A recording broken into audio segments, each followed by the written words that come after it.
عورت کے عشق میں گرفتار شخص کے علاج کا واقعہ۔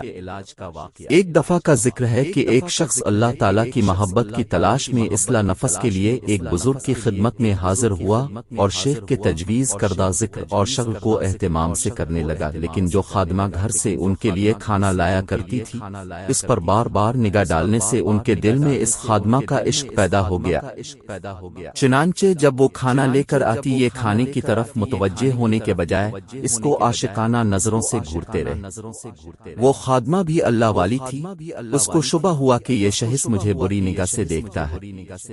اس عورت نے شیخ سے عرض کیا کہ حضور، آپ کا فلاں مرید میرے عشق میں مبتلا ہو گیا ہے، اس کو ذکر و شغل سے اب کیا نفع ہوگا؟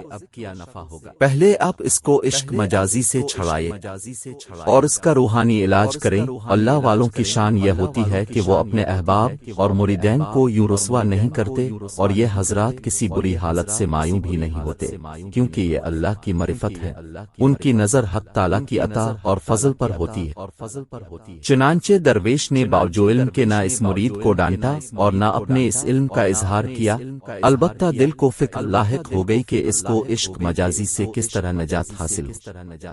اللہ تعالیٰ کی طرف سے ایک تدبیر ان کے دل میں ڈالی گئی، جس پر اپنے عمل فرمایا اور اس خادمہ کو اسہال کی دوا دے دی، اور ارشاد فرمایا کہ اب کو جتنے دست آئیں سب کو ایک برتن میں جمع کرتی رہنا، یہاں تک کہ اس کو سہے دست ہوئے، جس سے وہ انتہائی کمزور اور لاغر ہو گئی، چہرہ پیلا ہو گیا اور آنکھیں جھنس گئیں، رخسار اندر کو بیٹھ گئے۔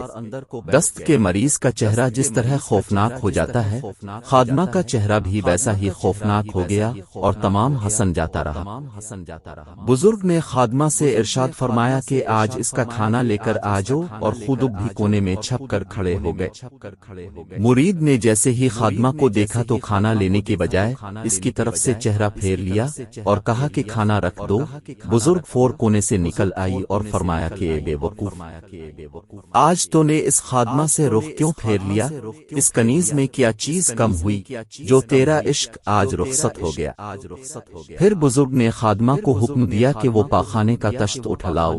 جب اس نے سامنے رکھ دیا تو بزرگ نے مرید کو مخاطب کر کے ارشاد فرمایا کہ اے بے وقوف، اس خادمہ کے جسم سے سوائے اتنی مقدار پاخانہ کے اور کوئی چیز خارج نہیں ہوئی۔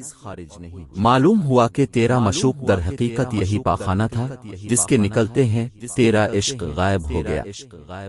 بزرگ نے ارشاد فرمایا کہ اگر تجھ کو اس لونڈی سے محبت تھی تو اب وہ محبت نفرت سے کیوں تبدیل ہو گئی؟ عشق مجازی کا پلید اور ناپاک ہونا بزرگ کی اس تدبیر سے اچھی طرح اس شخص پر واضح ہو گیا، اور اپنی حرکت پر بہت شرمندہ ہوا، اور اللہ کی بارگاہ میں صدق دل سے توبہ کی اور عشق حقیقی کی دولت سے مالا مال ہو گیا۔ حضرت عارف رومی رحمت اللہ علیہ اس حکایت سے نصیحت فرماتے ہیں کہ اے لوگو، عشق مجازی میں جس گیونگر والی زلف مشکبار پر آج تم عاشق ہو، یہی زلف ایک دن تم کو بوڑھ ہے گدھے کی دم کی طرح بری معلوم ہوگی۔ دیکھو طلوع کے وقت آفتاب کو کہ کیا خوش نما ہوتا ہے، لیکن اس کی موت کو یاد کرو کہ جب وہ ڈوب رہا ہوتا ہے۔ 14ویں کے چاند کو آسمان پر کیسا خوش نما دیکھتے ہو، لیکن اس کی حسرت کو دیکھو جب وہ گھٹنے لگتا ہے۔ اے شخص تو عمدہ غذاؤں کی تازگی اور ذائقہ پر عاشق ہے، لیکن بیت الخلا میں جا کر دیکھو کہ کیا نتیجہ ہے۔ جب دنیا اور اہل دنیا کی بے وفائی معلوم ہوئی تو پاک بندوں یعنی اللہ والوں کی محبت دل میں قائم کرو، اور دل کسی سے مت لگاؤ لیکن صرف اللہ کے مقبول اور خاص بندوں سے۔